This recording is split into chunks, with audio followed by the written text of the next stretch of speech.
In diesem Video werden wir einen Expert Advisor für diesen bunten Oszillator hier erstellen. Es handelt sich um den Bill Williams Market Facilitation Index. Schauen wir also mal, wie man so etwas mit MQL5 programmieren kann. In diesem Video werden wir einen Expert Advisor erstellen, der den Bill Williams Market Facilitation Index BWMFI verwendet, um Kauf- und Verkaufssignale zu generieren. Sehen wir uns an, wie wir das machen können. Zunächst öffnen wir MetaEditor, indem wir auf das kleine Symbol klicken oder F4 drücken. Zunächst binden wir die Bibliothek TradeMQH ein, die Funktionen für Handelsoperationen bereitstellt. Dann erstellen wir eine Instanz der Klasse cTrade mit dem Namen Trade, die für die Ausführung von Kauf- und Verkaufsaufträgen verwendet wird. In der Funktion onTick initialisieren wir zunächst einen leeren String namens Signal, um unser Handelssignal zu speichern. Wir berechnen den Ask-Price mit Hilfe der Funktion SymbolInfoDouble mit dem Parameter SymbolAsk und normalisieren ihn auf die durch Digits angegebene Anzahl von Ziffern. In ähnlicher Weise berechnen wir den Bitpreis mit dem Parameter SymbolBit und normalisieren ihn. Als nächstes erstellen wir ein Array namens BWMFI-Array, um die BWMFI-Werte zu speichern. Wir stellen dieses Array so ein, dass es von der aktuellen Kerze abwärts sortiert wird, indem wir ArraySetAsSeries verwenden.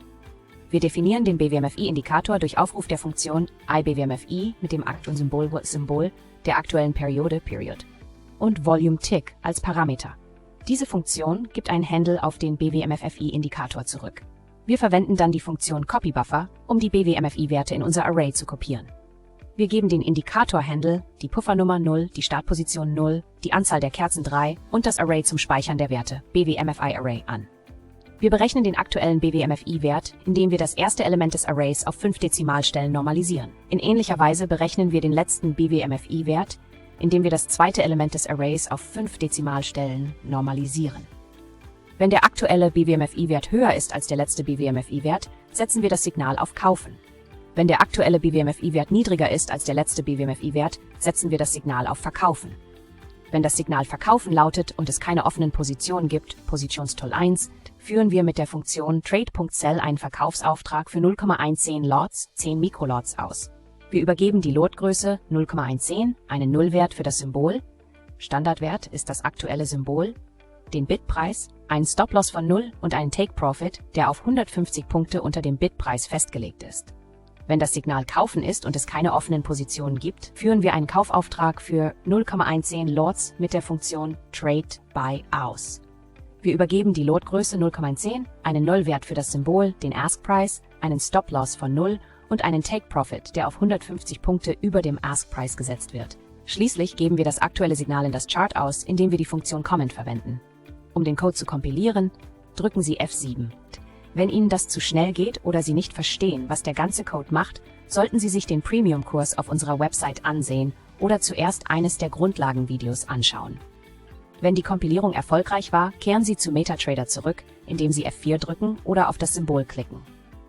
Drücken Sie in MetaTrader die Tasten Steuerung und R, um den Strategietester zu starten. Wählen Sie den Expert Advisor, den wir gerade erstellt haben, aktivieren Sie den visuellen Modus und starten Sie einen Strategietest. Sie sollten den Expert Advisor auf dem Chart sehen. Wenn Sie bereits Premium-Kursmitglied sind und eine Idee für ein Video wie dieses haben, können Sie uns eine E-Mail schicken. In diesem Video haben wir gelernt, wie man einen Expert Advisor erstellt, der den Bill Williams Market Facilitation Index verwendet, um mit nur wenigen Zeilen MQL-Code Kauf- und Verkaufssignale zu erzeugen. Vielen Dank fürs Zuschauen und wir sehen uns im nächsten Video wieder. Okay, ich hoffe, Sie sehen jetzt hier den Oszillator auf Ihrem Chart und der Expert Advisor funktioniert. Wenn Ihnen das zu schnell ging oder Sie keine Ahnung haben, was der Code so bewirkt, ist vielleicht der Premium-Kurs interessant für Sie. Den können Sie auf unserer Webseite finden. Für jetzt sage ich vielen Dank fürs Zuschauen und wir sehen uns dann im nächsten Video.